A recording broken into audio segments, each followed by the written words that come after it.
What's up, everybody? Hello, how you doing? This is AJ's Voice Radio and Street Notes and Commentary. Oh, my tongue is getting tangled again. Oh, I can't help myself. Y'all need to join me on this topic today because it's a real good one. Now, we're going to talk about men, women, and sexuality. Men, women, and sexuality. What does that mean? Oh, boy, is every man bi? Is every man DL? Women are beginning to think that. And the question is why? Why are women beginning to think that they got to question every man that they come in contact with as it relates to their relationships with other men? Oh, I got to tell you that can backfire on women, and women can possibly miss out on the best man that they could ever have in their lives just because of their assumptions based upon society's ideal of what a man's supposed to be. We're going to talk about it here on AJ's Voice Radio and Street Notes and Commentary. I'll be right back.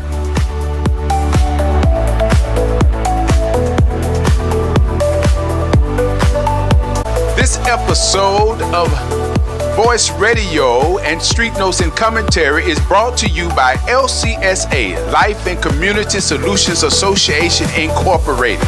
Changing and filling the void, making a difference in the lives of those people and communities who are most vulnerable.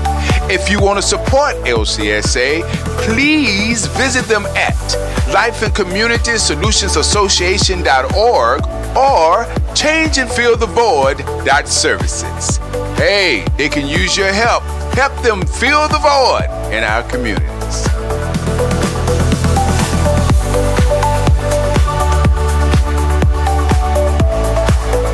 As I often say, if you don't know how to meditate, pray.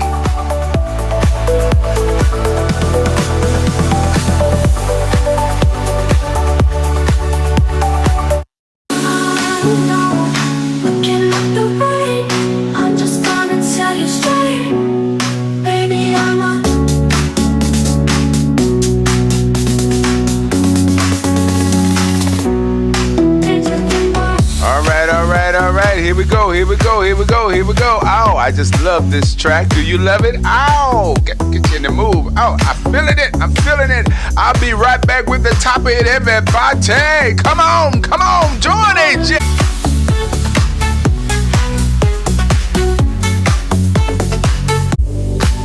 All right, here we go.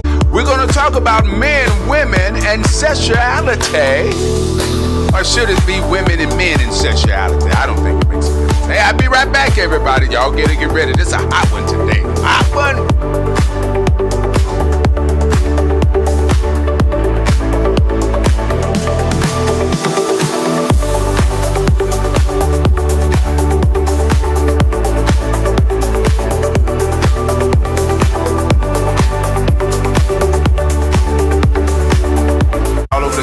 City, town, wherever you might be, gather, let's have this conversation. I do want to welcome everybody to Voice Radio, Street Notes and Commentary, where we talk about a little bit of this and a little bit of that, celebrating old school talk show radio. Give you that old school radio talk show type of vibe with a little podcast on the side. I do want to welcome everybody. So listen, there's a lot of conversation going on in various platforms, social media sites, and probably at people's kitchen tables in their living rooms about men's sexuality. Are they LGBTQIA or maybe they're not. But nobody really knows, right? Nobody really knows. But people are assuming. Most women now are questioning men right at the gate. And not only are they questioning men, they're actually looking them up and down. They're watching how they walk. They're listening to their voices. They're watching how well they take care of their skin and their hair. They're looking at their nails, the shoes that they wear, the pants that they wear. All these things are happening They beginning to feel like that they cannot trust men. And I get it. I understand it, because there are a lot of stories that have come out about men being on the low and making it difficult for women. But I think that women are heading into dangerous territory if they really truly desire to be committed or have someone in their lives. I mean, it's only so much a man is going to tolerate. And when you start questioning men's sexuality, if you want to run them away fast, that's one way you can get them out of your life completely, or it could go the opposite direction and cause harm to yourself. So I want to have this conversation. I want to, well, not really a conversation because I'm the only one talking, but you can kind of come up in the comments and say how you feel and I'll respond accordingly. But my opinion, this is my opinion. If you have doubts, if you have any doubts about a man that you're considering dating or getting to know, because, you know, you may be thrown off by how attractive they are or how much money they have or the car that they drive or the clothes that they wear, maybe certain things that really turn you on. Maybe they have a deep voice. Maybe they do come across rather masculine. But the problem is that women have gotten to this place where they're starting judging men by masculinity, judging men by style, judging men by how attractive they are, how pretty they are, if their hair is this, if the eyes look like that, if they got long eyelashes or beautiful eyes or big lips or small lips. Women are literally setting back, going through all of that to examine a man to determine if he's part of a community or not. And so while they're doing that, they're missing out on actually getting to know the person, because they're watching that person's every move. If they have a homeboy, a friend, a best friend, the one they kick it with for the most part and hang out with, women are questioning it now. Who is that guy and where did he come from? Used to be a time if women would be proud that you hanging out with your homeboy, because if you're hanging out with your homeboy, there's a very slim chance that you got some woman that you're hanging out with. But now women are just as judgmental about men hanging out with their homeboys as they are when men are hanging out with a woman. In other words, women have become intimidated by other men. And that is somewhat concerning. When it comes to identity, now women are questioning their ability to please the man. They're questioning if they're good enough, if they look good enough, do they talk enough, if they're body built enough, are they the thing? I mean, what happened to men being attracted to women is what they're saying. What is going on? How can I compete with another man? I don't have nothing to offer that lines up with a man like that. And then some women have decided to compromise. Some women have decided to open up and, test the test and trial and see if things work. And, let me make this perfectly clear. Not all men are involved in an alternative lifestyle. Not all men are that way. There are men out here that are strictly straight, love women, but they have no problem with men who are part of an alternative lifestyle. You know why? Because they're not intimidated. They're not stressed and worried about something that they are not. And the ones that women should be watching, they don't watch. Because they think in their minds, for the most part, some do, that if a man is mean and hateful, disrespectful, and every time you see him, he hanging out with brothers in the streets, and they're doing street things, and they walking and talking and smelling and behaving a certain way, not really taking care of their hygiene like they possibly should or could, should be taking care of their hygiene. And a lot of men have decided that they got to be careful about how they look. So now you have men having to second guess themselves and check themselves to make sure that they don't look like something other than who and what they are. This is where we are right now. Now you got men questioning who they are, looking in the mirror, make sure that they don't look too cute. They don't look too attractive. Make sure they don't smell too well. Make sure that their hair is not all the way there, all the way perfect. They got to make sure that they're masculine. I never heard so many men call themselves masculine in my lifetime. I thought that was just a natural trait that you was born with. You don't have to identify with what you are if you know you're that. But some men have gotten to the point where they feel like they have to prove to women how masculine they are. Because if they don't say that they're masculine, then a woman is not going to believe it. Because women got men on the edge. It's they're questioning their sexuality. I mentioned this show quite a few times. I'm kind of late to the party, as I said before, when it comes to this popping balloon dating show. And I had an opportunity. I think that show is very interesting.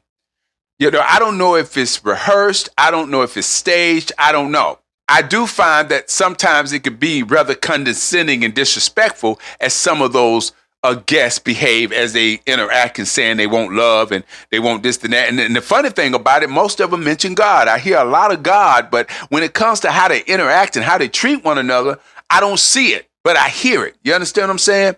And it has nothing to do with the host and the individuals that started the show, that created it. Has nothing to do with them. It's an individual situation. You feel what I'm saying? So one time I heard quite a few women, you know, they'll walk up on a guy and they'll say, you know, well, he's attractive, you know, but his voice is too soft or he talks too low. And one girl just actually came out and said, the boy you look gay. And she just came on out and said it. Well, he looks rather gay. Very disrespectful. One thing you have to understand that the mannerisms of men can go in any direction. And maybe they did pick up a few mannerisms from their mom, but they didn't disconnect themselves from their masculinity, though you might think so based on what you see, but not on what you know. And so now you have women going around just judging men and just assuming that they this, that, or the other.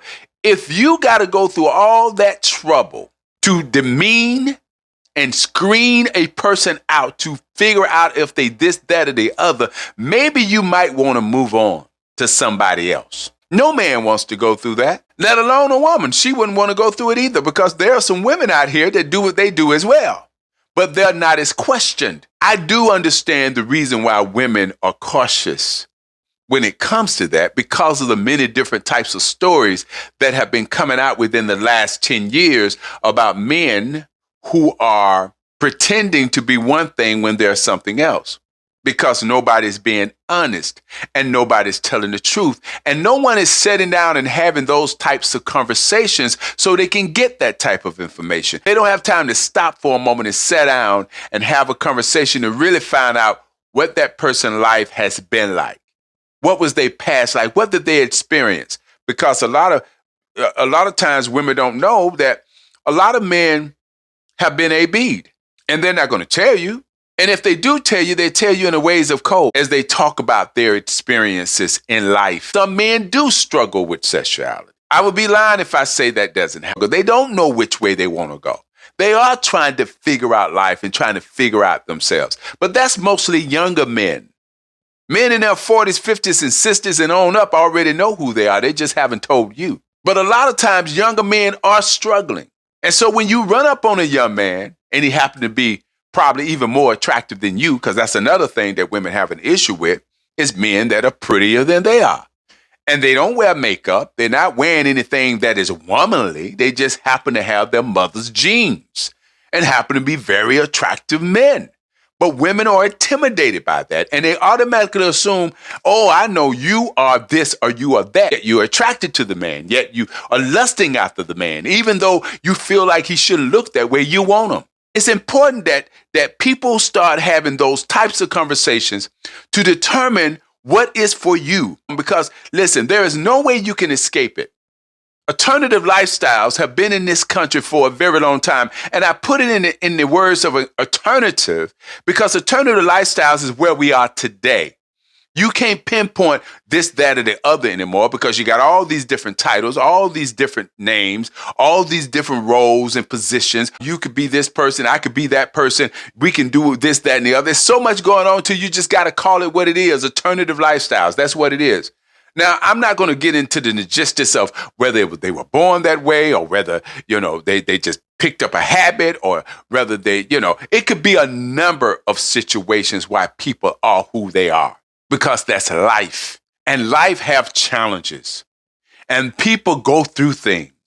And people experiences things, because I'm coming from a place of experience. I'm coming from a place where I have gone through some things that I would probably never want to mention to anybody, but it wasn't my fault. And I was a kid when certain things happened to me.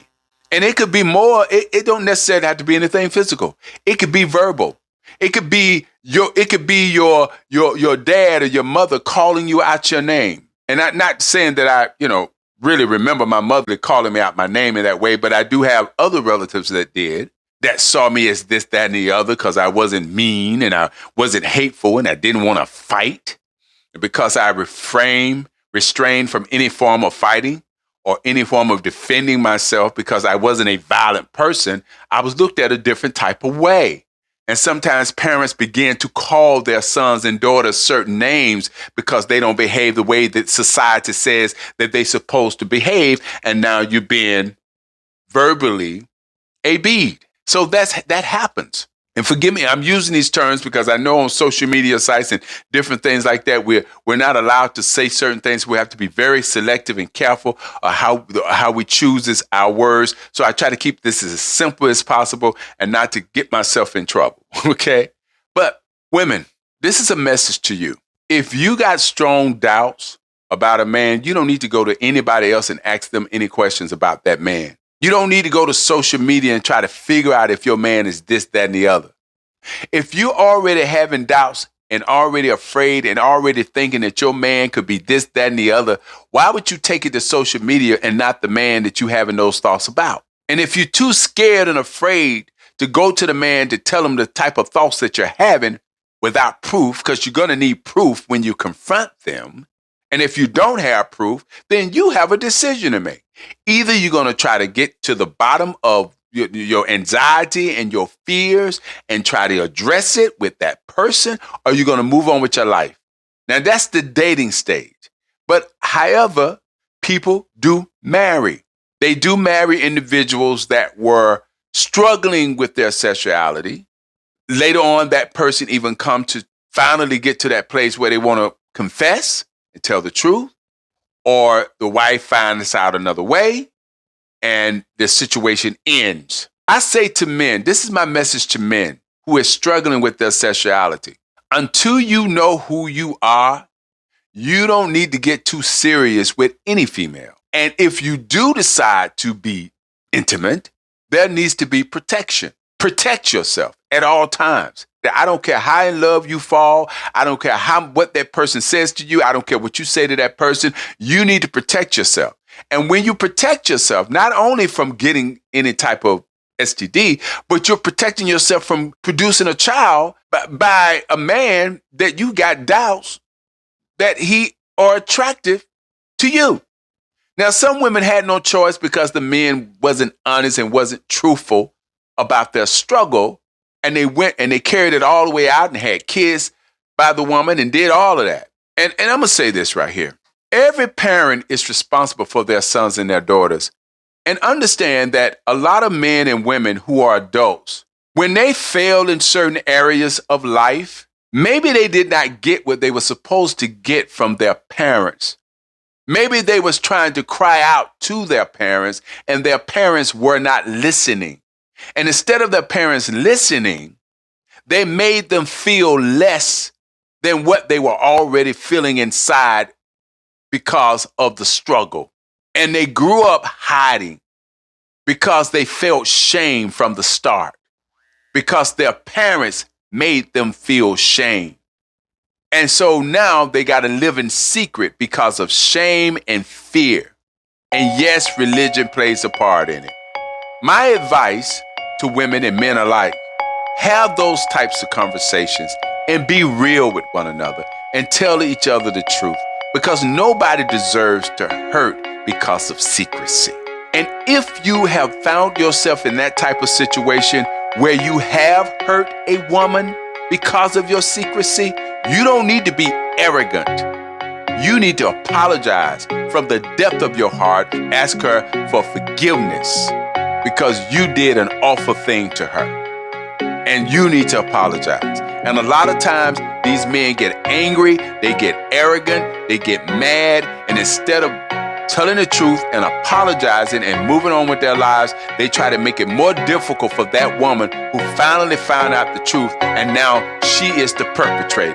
Now she is seen as the person that did something wrong to him, and that could go both ways.